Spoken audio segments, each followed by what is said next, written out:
In today's episode, we're diving into something that tends to stay under the radar, even in the tightest teams: trust and psychological safety.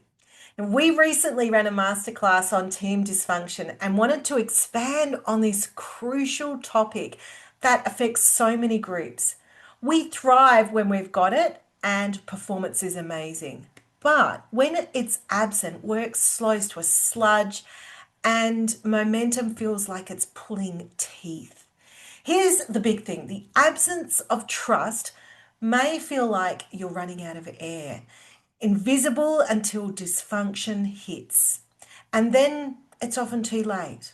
We want to read the signs, catch it early, nip it in the bud, and keep the oxygen flowing so that the teams don't get derailed. In today's episode, we'll unpack how trust and psychological safety, or the absence of it, shows up in everyday work. From how we speak up in meetings to how we handle mistakes, feedback, and accountability. A big part of this is understanding how our communication styles and boundaries influence trust. We're going to share with you some real world stories and actionable ideas to help you spot the signals, repair trust before it spirals, and apply targeted interventions that are going to fit your team. If you're already experiencing irreparable dysfunction, don't worry. We've got solutions and soothing salves to help you get through these patches. We'll lay out concrete steps and honest possibilities with no sugarcoating. I'm Barbara Clifford. And I'm Cecilia Young. Oh, cool. So let's kick into it. So, Cecilia, I'm going to ask the first question of you. We've all been on teams that are energizing and high performing, and then there's others that have left us absolutely struggling between Mhm. that. You've spent a long time training leaders on trust, psychological safety, dynamics, and those things that separate great teams from dysfunctional ones. So I'm curious, in your view, what are the clearest, most observable signs that a team is teetering into dysfunction? Mhm. And how do you distinguish that from just normal growing pains? Yeah. Okay, so if somebody is listening right now or watching this, probably the words dysfunction or trust drew them to this podcast. So I just want to say right off the bat that it is painful, and we've all been there when we've been on a team that is dysfunctional. And there are there are clear signs that lead us to that situation, but we're kind of helpless. We're like deer in headlights, not knowing what to do, and we just keep this frustration all pent up. So I want to start off by saying that you do have control. There are solutions and there are ways out of it. It's just because I've seen this for so many years in my career. There is a way out, and it's not always getting someone off the team or leaving the team. That's not the only solution. And I want to add that people don't realize just how potent and important trust is. There isn't enough of a daily, weekly, monthly, or even just in a team meeting to focus on these powerful, invisible forces that drive performance and drive the direction of the team. It's almost like it's assumed. It's not. It has to be checked on frequently. It has to be respected. There needs to be constant interactions and interventions to ensure that the trust levels are there. And now, more recently, I guess in the last 10 or 15 years, we've been including the term psychological safety. But do people truly know what psychological safety is and how that impacts performance? So I want to unpack that today. And again, just to assure those of those who are listening, if you are on a dysfunctional team, there are ways out. There are ways that you have control. But to answer your question, Barb, we've been on those teams that were great. Everyone trusts each other. There's a lot of familiarity. The team is really in good spirits and it's diverse, and you just soar and you achieve amazing things. And then things change. And it's not because there's one individual. It's a number of small things that happen. It's never just one thing. It's a Mm. series of small events that lead to dysfunction. And it happens gradually over time because the signs were ignored. Now, when times are good, when business is good, people are busy and work is flowing in, a lot of things get ignored or they're brushed over. But when times are tough, when it's challenging, when when resources are tight, when budgets are reduced, that's when the dysfunctions will start to surface. They get magnified. So it's not like they've never been there. They've always been there underneath the surface. They just get more prominent when people are stressed or when times are tough. That's really what it is. So it's up to the leader as well as the team to continuously check the the situation. Just really get a true sense, an accurate sense, not a false sense, because there is a lot of time surface trust. People can put on good faces and to get through the week or the month. But if we really get underneath the surface and we allow the truth to come out, which is required in psychological safety, then we are revealing what is truly underneath. So that's a really long answer to your question. There's a There are diagnostics. There are diagnostics, and there's really it's doesn't have to be, oh, I feel like trust is not there. You can't create activities or move forward with a sense, a felt sense. You have to be able to make it tangible and be able to discuss it. So you're saying that when you say diagnostics, are you saying that there are ways that we can actually measure where people's trust level is at? Is that what you're saying? Yes, yes. Cool. First with a survey or a simple pulse check for the team. And people know. It's just it's not addressed. When people start showing up late, when people call in sick days, when people do not speak up at meetings, or there are side glances, or people have more discussions outside of the meeting than during the meeting, these are all very visible signs. But from what I've seen, and and also why we get called in, Barb, is those situations are not addressed. And that's when they exasperate. If they're not addressed, if left unattended, they magnify, they exasperate, and it turns a lot more serious a month, 2, 3, 4, 5 months down the road. Magnify, escalate, they're really good words. And you made a point earlier that when you ignore those signs, right now things can be healthy and functional, and that's a good place to do some work to strengthen where things, if things are functioning, look after that, preserve that, protect that, and keep it going, keep it healthy. But things can deteriorate, and it doesn't take much for things to perpetuate, does it? And then if Yes. we've got tensions, we've got conflicts, to what you're saying to me is if I was a leader and I started to get people coming into my office complaining about things, I would see that as a red flag because they're not confident That's enough. actually beyond signs. Those are very overt signs. Like you said, they Yeah. are red flags by the time they're at that complaining stage. Like they come in exasperated saying, I can't do this anymore.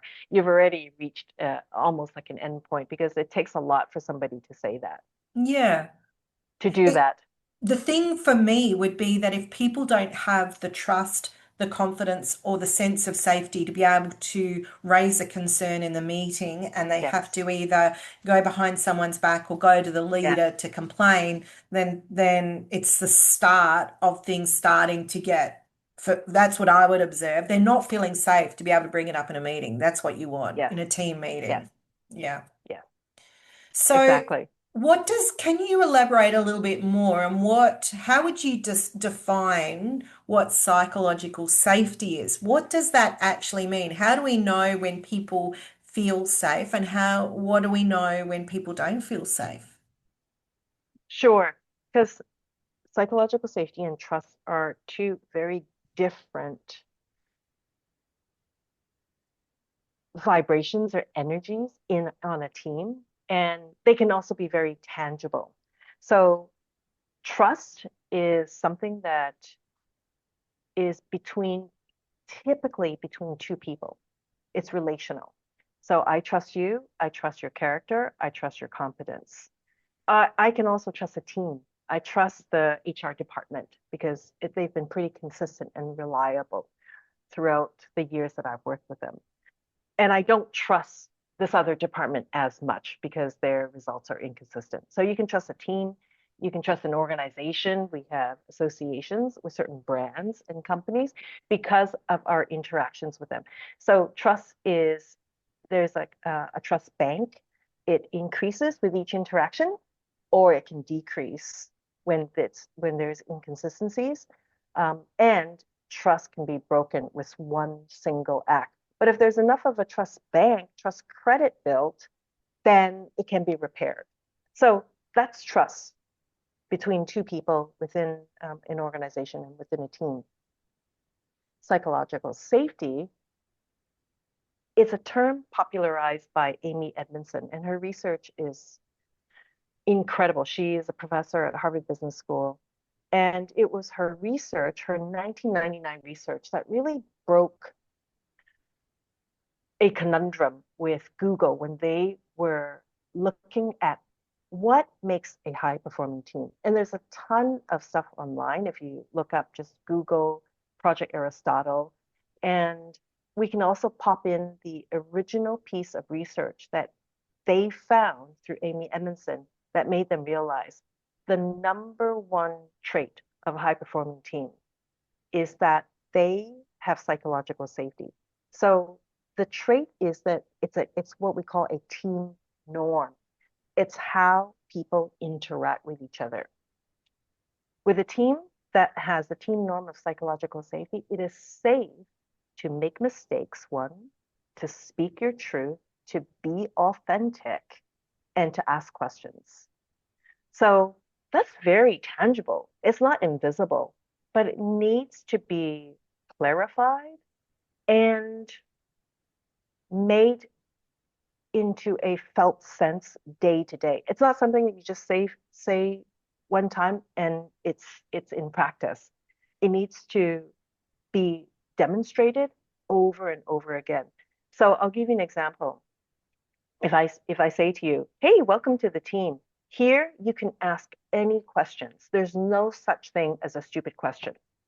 But then at a meeting, does a new person really want to raise their hand to ask a question in the middle of a meeting? Because they still don't know if that is in fact a norm. But if they see someone else putting up their hand, asking questions, or just interjecting, asking a question, okay, now that is truly a norm. So it can be written, but is it really truly practiced? So psychological safety is based on the set of norms that a team has agreed to in how they interact with each other. The top three are making mistakes, being allowed to fail, and asking questions and speaking up. What I find really interesting is that what there are things that we can do to nurture psychological safety in the workplace. So for the example that you gave of questions are welcomed here, then actually opening up in the meeting and saying, what are the questions that you would like to ask? And then be silent. So it's triggering people to ask questions. You're encouraging that activity to occur. So you're demonstrating best practice. Yes. And I recently attended a training, and the facilitator, I loved it. He said, you got to count 7 times. So when you say, do we have any questions? And in fact, not even asking, do you have any questions? Because that's a closed question, yes or no. Anything else I can help clarify? Anything else I need to clarify? And he says, you got to count to seven. And sure enough, by seven, I was okay to ask the question because people need some time to process that and absorb and work through. And when you just power through, we're not really truly giving people a chance to speak up. Think also what happens in that situation when you ask, are there any questions? It's a bit like a group of people wanting to walk through the door. No one wants to barge through first. They want to wait and see if somebody else wants to go through the door first. So people are naturally going to wait and go, someone else got a question? Oh no, well, I'm going to ask mine now. So we have to allow that space and time, and also for people to think, well, what is the question that I might want to ask? So that's just Mm, one simple thing that leaders can do to create that. It's a powerful thing in terms of creating space to support and build psychological safety in meetings or that group setting. And so simple. mm, mm. What are the other things that people can do to protect that trust or to support that environment, do you think, of psychological safety? Do we, for example, Cecilia, do you think we need to be mindful of people's communication styles, their behavioral types? Do we have to apply that emotional intelligence to adjust to people so that they feel safe? I had a situation recently in a workplace where someone is very, very direct and somebody is very empathetic. And so the empathetic person felt like they were being criticized and judged, not recognizing that it was a communication style of that person and it wasn't them individually. They spoke to everybody in that way.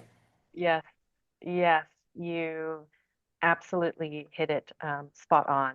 And a lot of times it's just not being aware that there are different personality types, different communication styles, different preferences. So I, it comes down to self-awareness. So if someone has a high level of self-awareness, they're aware that how they view the world and how someone else views the world may be different. But when we're stressed, when we're under pressure, we forget about expanding our perspective. Our perspective gets narrower and narrower. So then, how I'm seeing the world is so obvious. This is how you also see the world.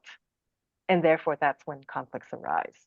And that's when a personality assessment, and I am a big proponent of using psychometrics to help with understanding the other's perspective, it is amazing for team dynamics. And I have facilitated so many sessions where we bring in objective data, and it's not personal. It's just these are our work preferences. These are our different communication styles. Like for example, we're very expressive in our communication. And that could be very daunting. It could be seen as aggressive for some people. And then some people are more measured. The introverts like to take their time. They like to prepare their communication. That can be seen as being standoffish or not responding. But it's so clear that it's a different communication style. Barb, I know it feels very obvious, and yet it still is the number one cause of conflicts. And Yes. I put my hand up. It's like, it's so glaringly obvious. And I also want to respect that it's not something that people think of every day because you have your work to to carry out. You're so focused. The world becomes so narrow that it's hard to pull out and to see the bigger picture. So how can you even think about psychological safety when you've got deadlines, you have three people chasing after you, you're late for this meeting. It's I know it's hard. So I just want to give people some relief and say that pull out, use some of the strategies that we share in our master classes, get grounded, get resourced. And psychological safety is not just up to the leader, it's the entire team's responsibility to ensure. So one small thing, and I've used this in training. Seriously, it's such a small thing. So in meetings, do not side glance with others. That's so we can't roll our eyes, we can't side Exactly. glance, we can't, wow. You can Okay. also unintentionally make someone feel unsafe. It's not even about what they're saying. It could be just something about lunch. But that simple glance will it could make somebody feel unsafe, and they may not speak up again next time. It's like when So my husband, he does this. I know this is his way of intentionally impacting me. He does a big sigh and then pinches his brow. So he does this, Cecilia. Doesn't, but it doesn't stop me from talking, let it me has tell the you. opposite effect because you too have psychological safety and you have so much trust that you're able to do that. And some teams can do that. But if you have a team, you have a couple of team members that are newer and they catch a side glance, maybe they won't speak up next time. It is so true. The eye rolling too, which is passive, that is very obvious passive aggressive behavior. I want to disagree with you. I don't like what you're saying, but I'm not actually communicating that in an assertive and a professional way. I'm just going to roll my eyes to send you a signal that I don't like what you're saying or agree with what you're saying. That's a sign of team dysfunction anyway. But when you get to that, it's repair mode. And this is why I find it so interesting, and I'm sure you do, Cecilia, when we do those utilizing those profiling tools. I find it absolutely fascinating looking at Luminous Spark, particularly when you use that across the team and you see the dynamic change for people when they are put into different situations and how they shift in terms of the behaviors and styles. Having those, I'd love to hear your thoughts on that, but having those are such a roadmap, almost an instruction manual in some ways of how you can function rather than dysfunction with your colleagues. Yeah. Instruction manual, and I call it objective data. It's not personal. And the communication piece, which we talked about, is so vital for high performing teams. Let's just pull out all our communication styles. Let's just put them all out and discuss it objectively. Instead of, well, you said this last week, and last time when I reach out, he tends to, we're instead of using generalizations, we can use data and also see how someone is willing to dial up or dial down in different situations. You might need to be more expressive in a presentation, but you need to reduce when you are coaching somebody. So it's that skill, like knowing how to enhance, how to reduce, and also one very simple tip for leaders, for anyone really.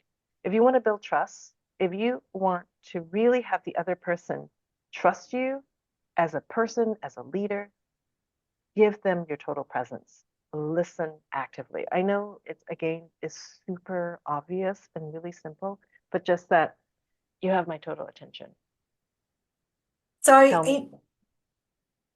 interestingly, Cecilia, I'm just thinking about it, a client that I coached recently, and I'm sure you've got these stories too of how you use that data to support you in your leadership. So if you know that you overextend, as you say, with Lumina into one area, you can adapt to be able to lead your team. I had someone I was coaching who sat very much in that, and their report showed that they were introverted and very detail orientated. So, and then they had a new colleague coming into the team who was doing business development and sales, so very naturally quite extroverted in and fitting really well with that role. And they recognized as we worked through their profile that they were going to have to clearly communicate to their colleague, I'm not an open book. You're not going to always get information from me. And they will crave it. And because they crave it, they'll misinterpret what that person is thinking and feeling. So they were aware that they had to work harder to communicate their thoughts and feelings around things, not always pick to pieces everything that was wrong, because they really prioritized accuracy and systems and process. Mm. And Hmm. so that they would have to make a concerted effort to give positive feedback and communicate what they were feeling, but also let their colleague know that that was tough for them, that they have to, they're not always clear. Ask what I'm thinking, ask what I'm feeling, because I may not communicate it with you. What, Cecilia, what if probably you've got some stories around that too. What do you do though if you've got someone that is really toxic? Like it's interesting when people talk about toxic workplaces or a toxic person. Everyone is aware that they are that person, but you don't Hmm. have the assessments. How do you integrate a personality framework without boxing people or creating new labels that are going to backfire? Mm. Yeah. So if there is a toxic person on the team, you don't need a psychometric assessment to identify that toxicity, do you? And I would say that it's not usually one person, it's the conditions around that person. It's there tends to be a lot of stress, and this person is under pressure because you've worked enough with this type of situation, Barb. Nobody shows up and says, I want to be known as the core of the toxicity on this team. So there's a lot of angst, there's is due to overwhelm. And there are interventions. I would prefer not to come in at this stage because it's almost like it's irreparable. And and that's where your work comes in, the workplace mediation. You really have to bring in a third party and have people sit on two sides of the table and just see what you're willing to compromise on. I mean, that's serious. I'm talking about leading up to that. What are some interventions? What are ways that you can avoid getting to this stage because it really disrupts performance. You've seen it's very costly as well. Not only is it costly in terms of emotions and and and turnover, which we know how costly that can be, but it really affects performance, bottom line. So why not do some kind of intervention every quarter? Like that is not unreasonable to do a diagnostic every quarter and not just going out for pizza or bowling and team building and jump off a pole and call it team building. Like, really look at issues and have some truthful, honest conversations. Why are we so afraid to do that? And I actually have the answer. I'm asking my I'm asking rhetorical question. But actually people really want to speak up. People really want to speak their truth. It's just if they feel psychologically safe, then they will. Imagine you have great ideas. You have so many suggestions on what could enhance team performance, but you just don't want to share them. You keep them to yourself because you're not rewarded for sharing ideas. You're told that there's no money for it. You're told just do your job, stay in your lane. And so, why should I speak up? I'm not rewarded. In fact, I'm penalized. So over time, that erodes the, the psychological safety. So what are ways that we could avoid that? Let's go back to regular pulse checks, doing intervention, even just a circle. This is an agile, actually. I told you about the agile training that I've been delivering. It's great. Every morning there is a stand-up meeting, 5 minute or everyone just shares. What are you doing? What did you work on yesterday? What are you working on today? And what do you need help with? Simple. Everyone just share. And this allows people to know where they stand.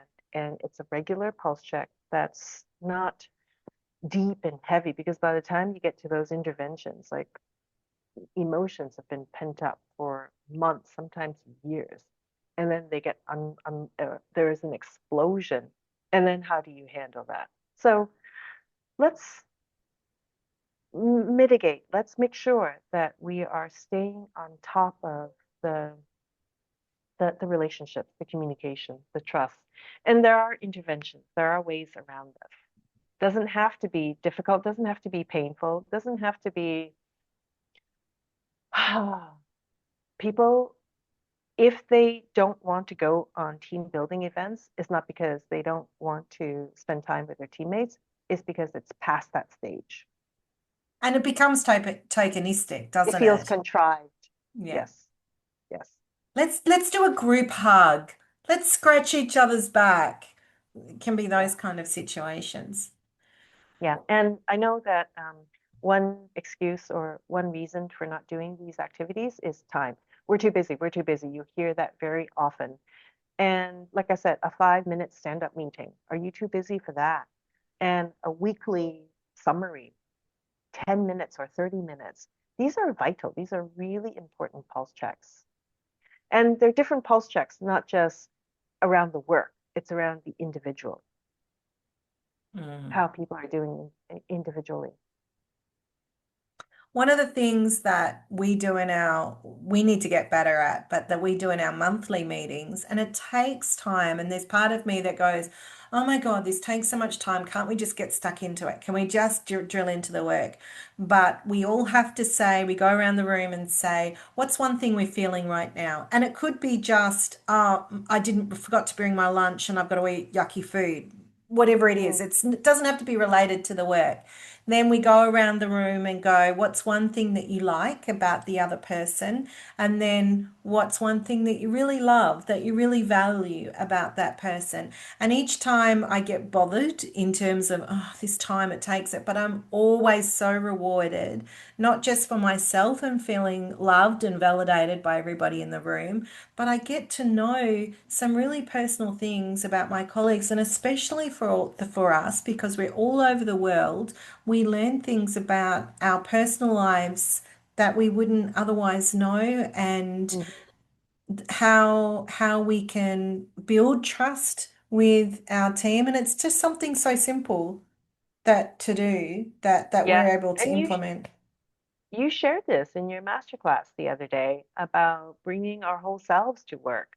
And we're complex creatures. A human being is multifaceted.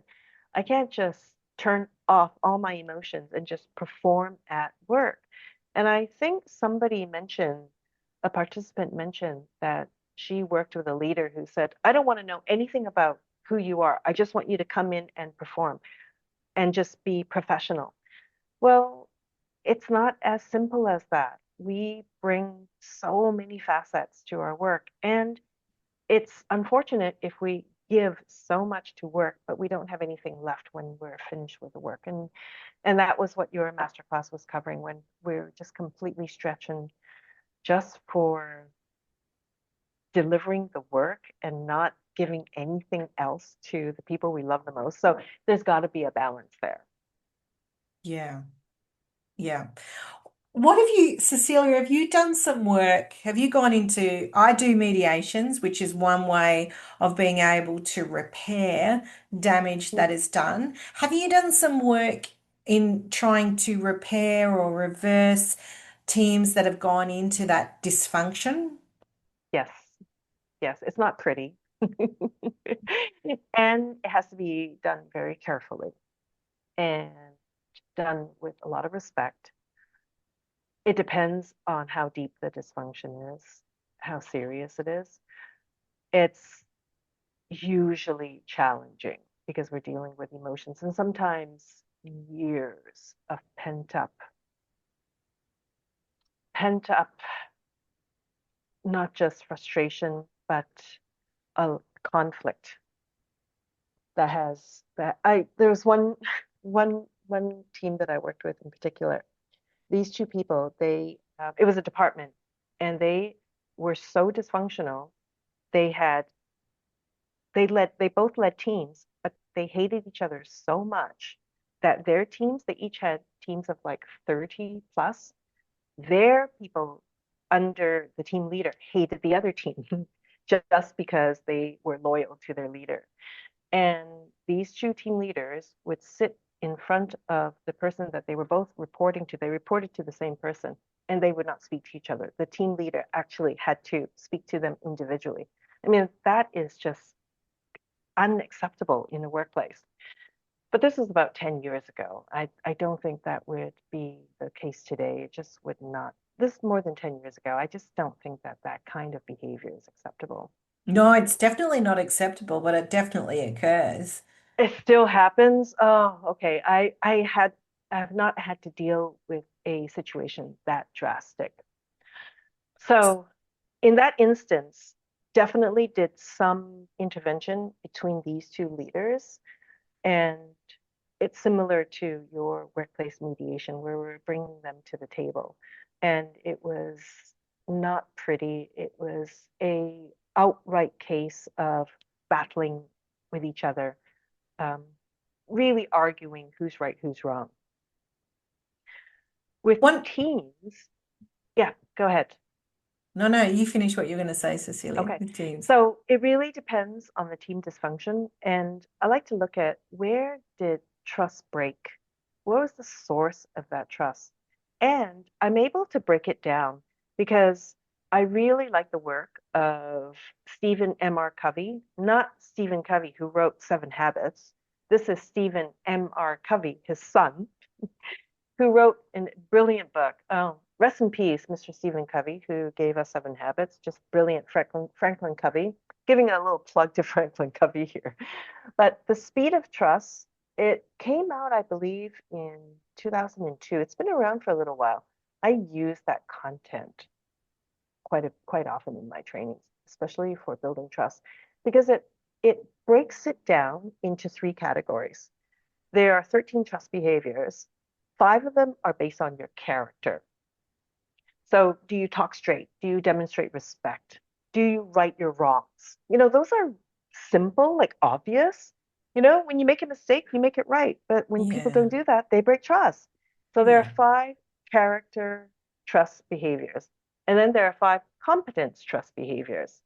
You get better. You learn from your mistakes. You deliver results.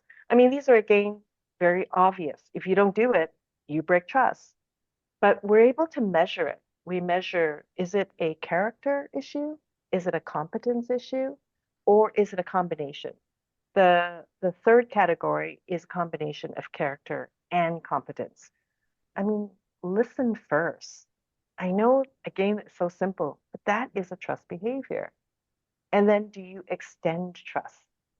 Another one that is a really big one, which is a competence behavior, is you confront reality.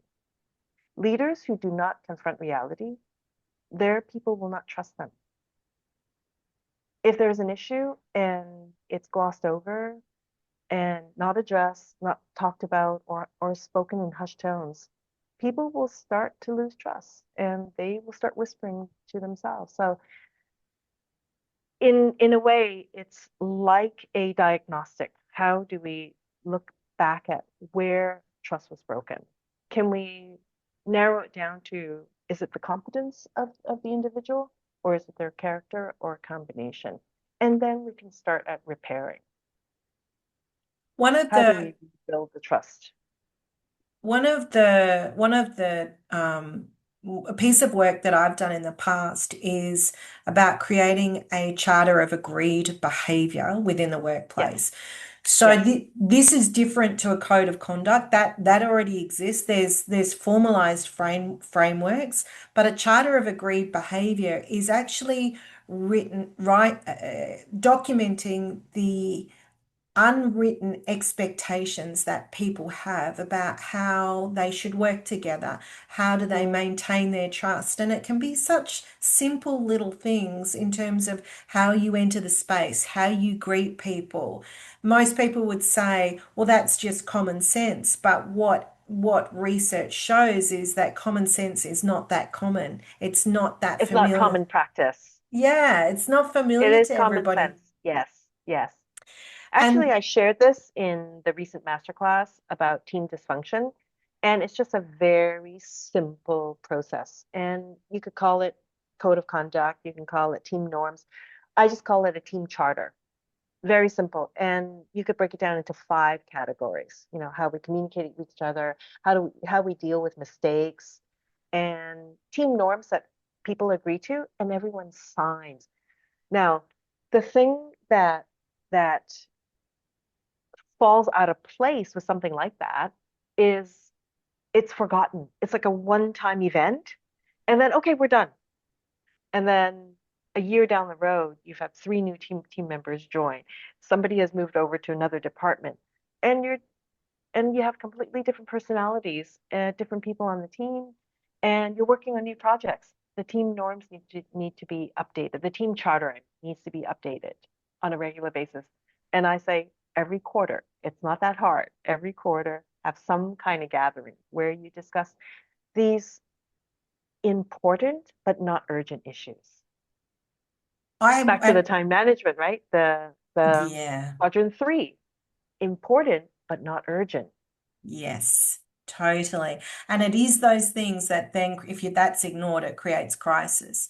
And I've seen teams what make a commitment of how they'll uphold that charter. So at what point, let's make an appointment in the future for where we're going to review it or update it or analyze it. And some teams, even in their team meetings, however, whether it's the stand-up meeting or whether it's the weekly, fortnightly team meeting, they will focus on one of the charter points to actually assess. And it may not be a great big long conversation. It may just be, have we upheld this or not?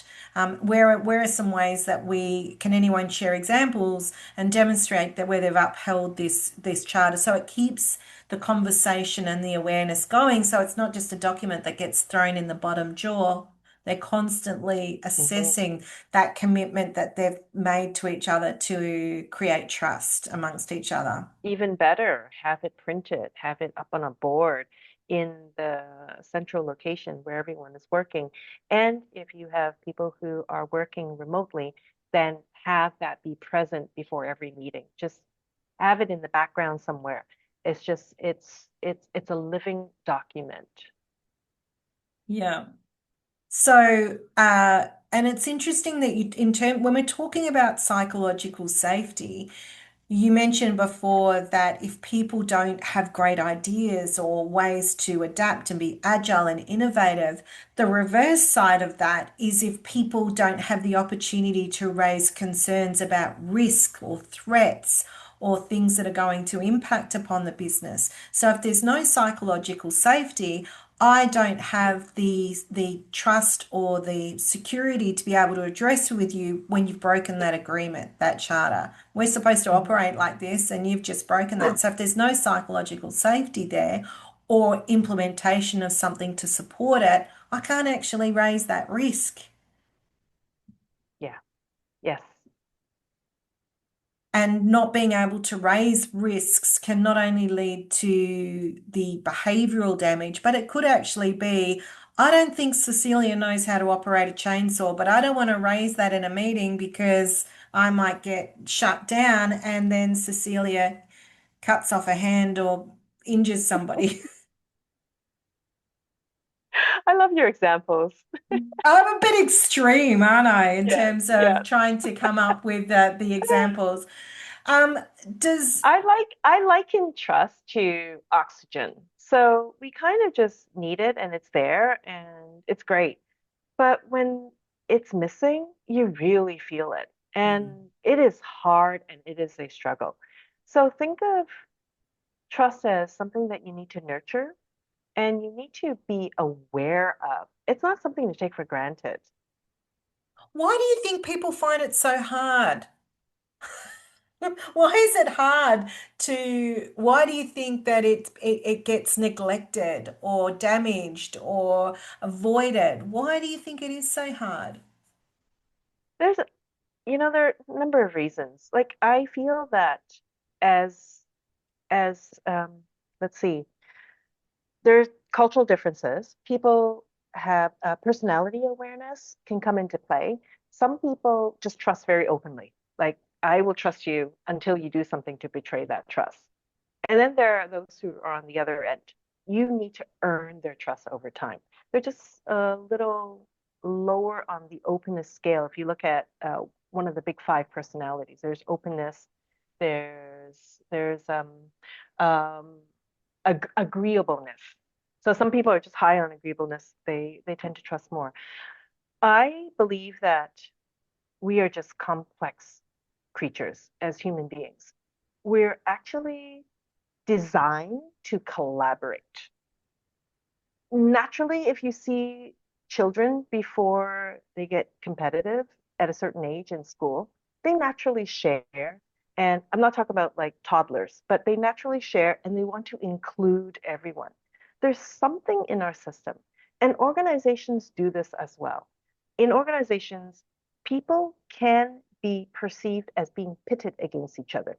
Departments compete with each other. Resources are limited.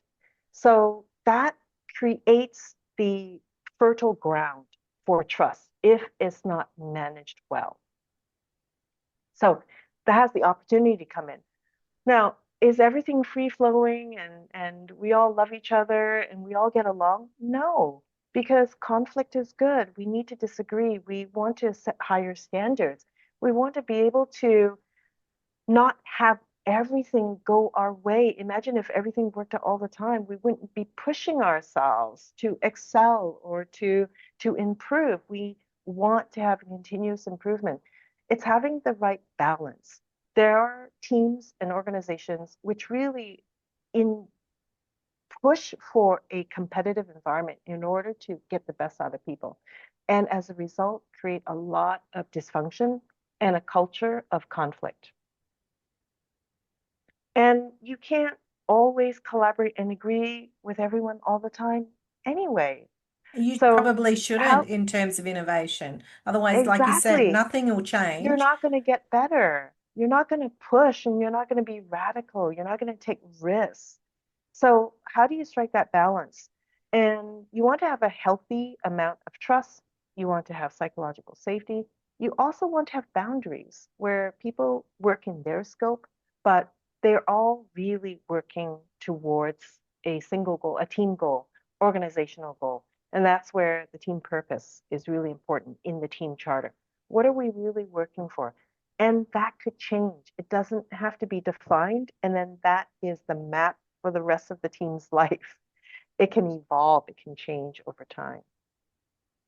I So saw, to answer your question, we actually want to trust. Our yeah. natural tendency is to want to trust another. And if you have had experiences where you were betrayed or you did not have good experience, you will tend to safeguard and you will be on guard. So it depends on someone's background, their experiences, their personality, and also what is their role on that team? How much do Mm, they have to lose? What that's a good point. how high are the stakes? Yeah, That's a that's a really, really long really answer, Barb. Uh, I watched a movie in my travels on the plane recently, and it was about a relationship, a very intimate relationship. And one person was an intern, and the other person was the CEO. And the CEO wanted to was started to realize that they enjoyed risk, they enjoyed being dominated, and how this relationship escalated is because the tender thread was the risk to the CEO losing their job if the intern exposed what they were doing in this intimate relationship. And I just thought that was a real such a really interesting dynamic, that was the power that that person had in that relationship. And it's a good point in terms of what's at stake. Will I lose my job if I speak up? Am I safe to do this? Are people going to think I'm an idiot and I don't know what I'm doing and I'm not qualified to do this job? I think that those things are so important, especially when someone's new in a job, to let them know you are welcomed here, you are safe Mm, here. That's mm. really important in those early stages of a job. It's like an early stage of a relationship. Yes, yes. And the early stages and progressing in an organization, I like to look at doing things on a regular basis, not just doing all the building up front. It's a like a relationship. It needs to continuously be nurtured. Yes, it's yeah, well, it's like that's the same date night. right?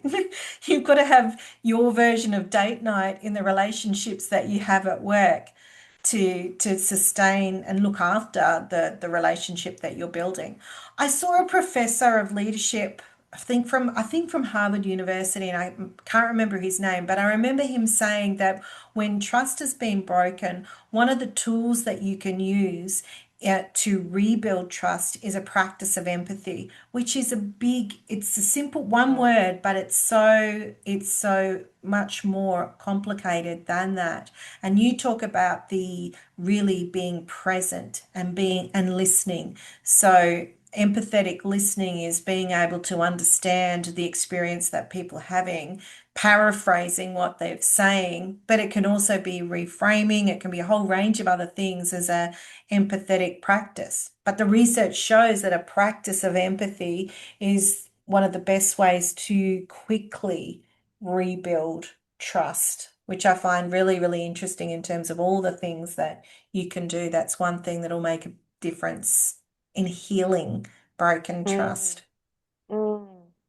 Well, the situations you've been in, when it gets to workplace mediation, have you seen situations that were just unsalvageable? Sometimes there are those situations, but when they are unsalvageable, it is only because there's no compromise, there's no Mm, empathy, mm, um, or the person who is the leader that is instigating the mediation wants it to serve another purpose. So it can be sometimes, I've had one situation where a leader is not facilitating function within the team and hoping the mediator will fix that, if that makes mm, sense. So there needs mhm, to be a bit more of an intervention with that leadership to support the dynamics and the function of the team and their relationship, but they're kind of going, oh, can you just go over there and fix it? Can you fix them? Get them to make up and be happy when, and it's not uncommon in the mediations when there's something broken outside of their relationship that is contributing to the dysfunction. mm, mm. Eventually, something breaks. That's right. Yeah, Yeah, something snaps. yeah. And I think, Cecilia, something that you've pointed out in what you've been saying, and I think it's a really important point, is too often we see leaders not intervening sooner. So Mm, mhm, mhm, waiting until something breaks before mhm. they actually Yes, act, yes, rather and just ignoring it and going, oh, they'll sort it out. I'll just yes. leave Or leave I'm too them. busy. Yeah, It'll work out on its own. Yeah, they're adults, and why can't you just get along? And exactly. yes, Can't yes, you two just sort out your problems if it's yes. like that mediation? But again, when you've got it is just a tipping point of a whole th lot of things that can be happening. I've seen it with people that have been successful in mediation, and then the whole team is suddenly healthier because of that. It's Mm, just something that's hmm. presenting for the whole team dysfunction and manifesting, but Right. healing their relationship actually healed the relationship of the whole team to function better. Hmm. Yeah. Right. Okay. So And also for those individuals who are the core at the core of the conflict, it is not fun. I mean, come on, the amount of energy it takes to give off so much angst and negativity. Like and assessing again, I is that person doing this? What's going on? Are they trying to yes, sabotage me? Yeah, yes, the paranoia yes. that can grow from that. Yeah, it's very uncomfortable. It's painful. And so we said that we would offer some soothing solutions. What are three tips that you would give to someone who's on a dysfunctional team right now and feels like they're at breaking point? I think for me, my recommendations would be to start the conversation. So start by, Mm, we always talk about the power of curiosity, asking the mhm, questions with somebody. Why did you say that? Why are we doing this? Being courageous in being curious and asking questions. I think the other thing is to make a request, to be able Hmm. to say, this is what works for me. This is how I like to communicate. And it might be, look, I need thinking space, or I need to talk things through, whatever it is in terms of your style, what you need in what works for you. So you can ask for the support of the other person. So making that request of somebody. And I think the other one is giving the feedback. So if people are getting it right, or things that you have observed, they would be my things. And these all come down to communication.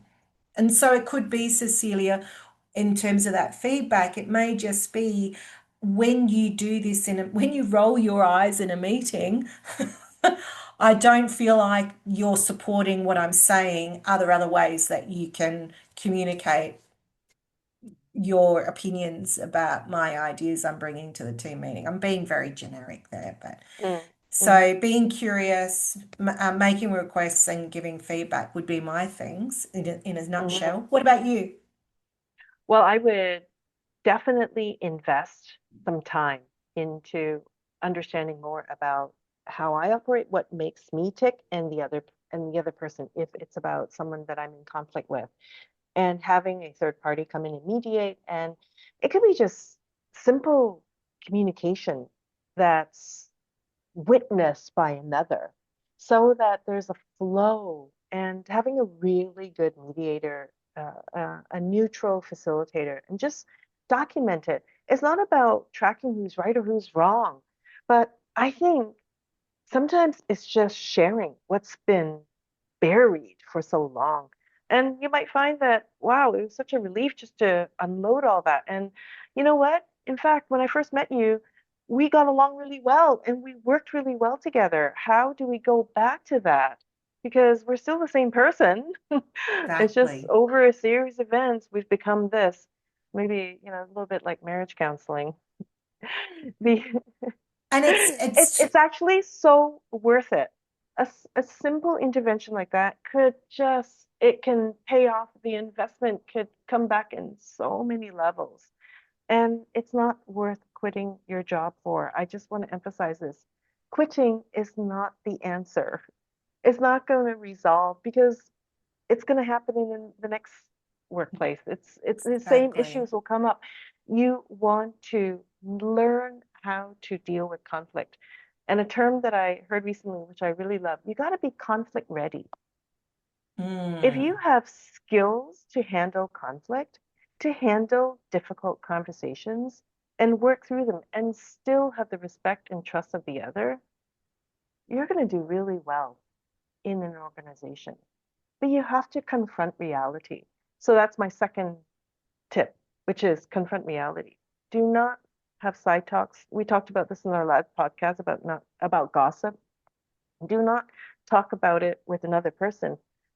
Talk to the person directly. And I've had people come to me say that they've spoken to the leader. The leader is not willing to do anything.